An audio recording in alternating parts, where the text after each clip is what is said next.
सुनील अपनी पत्नी के साथ अमेरिका में रहता है, जबकि उसकी बूढ़ी माँ अकेले इंडिया में रहती है। सुनील के पिता का 3 साल पहले देहांत हो गया था। सुनील 6 सालों से घर नहीं आया। उसकी माँ हमेशा उसके आने की उम्मीद लगाए रखती है। एक दिन सुनील का फ़ोन आया। सुनील, हेलो माँ, कैसी हो? मैं कल इंडिया आ रहा हूँ। क्या सच? मैं ठीक हूँ। बहू और बच्चे भी आ रहे हैं ना? पोता पोती देखने का बड़ा मन था मेरा। माँ की आंखों में जैसे एक नई चमक आ गई थी। सुनील, नहीं माँ, अभी तो सिर्फ मैं आ रहा हूँ। अब हम सभी अमेरिका में रहेंगे। मैं तुम्हें लेने आ रहा हूँ।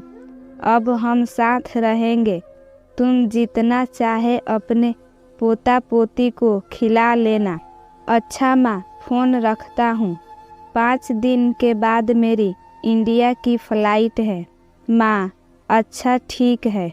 माँ की आंखों से आंसू रुकने का नाम ही नहीं ले रहे थे।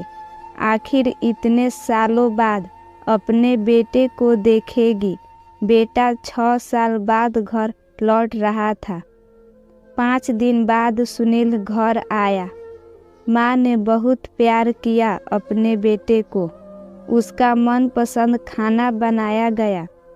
रात को खाना खाते वक्त सुनील ने माँ को बताया कि हमें जल्द ही वापस जाना है। उसे ज़्यादा दिन की छुट्टी नहीं मिली। सुनील ने माँ को कहा, जितना भी पैसा, जेवर या कीमती सामान है, बांध लो। हम 2 दिनों के बाद अमेरिका चलेंगे। और हाँ माँ, कल मैं किसी प्रॉपर्टी डीलर से बात कर लूँगा मकान बेचने के लिए। माँ, बेटा, मकान क्यों बेचना है? ये तुम्हारे पापा ने बहुत प्यार से बनवाया था। यहीं पर तुम्हारा बचपन बीता है। बहुत यादें हैं इस मकान से। सुनील, माँ, जब हम सब अमेरिका चले जाएंगे तो मकान का क्या करेंगे? इसका ख्याल कौन रखेगा? ये तो बेचना ही पड़ेगा। बेटे की खुशी में ही माँ की खुशी थी, इसलिए मान गई। बेटे ने मकान अच्छी कीमत पर बेच दिया और अब सब कीमती सामान लेकर 2 दिन बाद अमेरिका जाने के लिए माँ बेटा एयरपोर्ट पहुँच गए।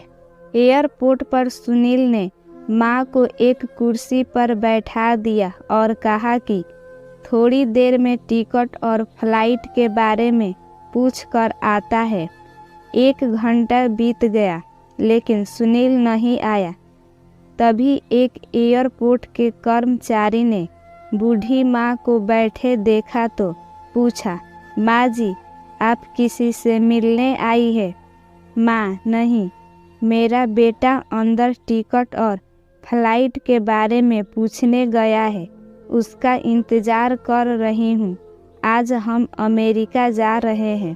कर्मचारी, लेकिन अंदर तो कोई नहीं और अमेरिका की फ़्लाइट तो 30 मिनट पहले जा चुकी है। कर्मचारी ने बेटे का नाम और पता पूछा और अंदर कुछ पूछताछ के बाद बाहर आकर माँ को बताया कि उनका बेटा तो जा चुका है और कहा कि अब आप घर चले जाइए। इतना सुनते ही माँ की आंखों से आंसू बहने लगे। किसी तरह माँ अपने बेचे हुए घर के पते पर पहुँची और रात को वही सो गई। जिस नए मालिक को वो घर बेचा था, सुबह वो आया और बूढ़ी माँ ने रोते हुए उसे अपना दुखड़ा सुनाया। मकान मालिक का दिल पसीज गया और उसने बूढ़ी माँ को एक कमरा किराए पर दे दिया। कुछ दिन बाद उस मकान मालिक ने सुनील की माँ को कहा, माँ जी, अब आप अपने किसी रिश्तेदार या सगे के पास जाकर रहिए, क्योंकि अब आपकी उम्र बहुत हो गई है और कोई तो चाहिए जो आपका ध्यान रख सके। बूढ़ी माँ ने कहा, शायद मेरा बेटा अपनी माँ के बारे में सोचकर वापस आ जाए, तब उसका भी तो ध्यान रखना पड़ेगा। इतना सुनकर मकान मालिक भी रो दिया। माँ बेचारी अकेले में रोकर अपने बेटे को याद करती रह गई।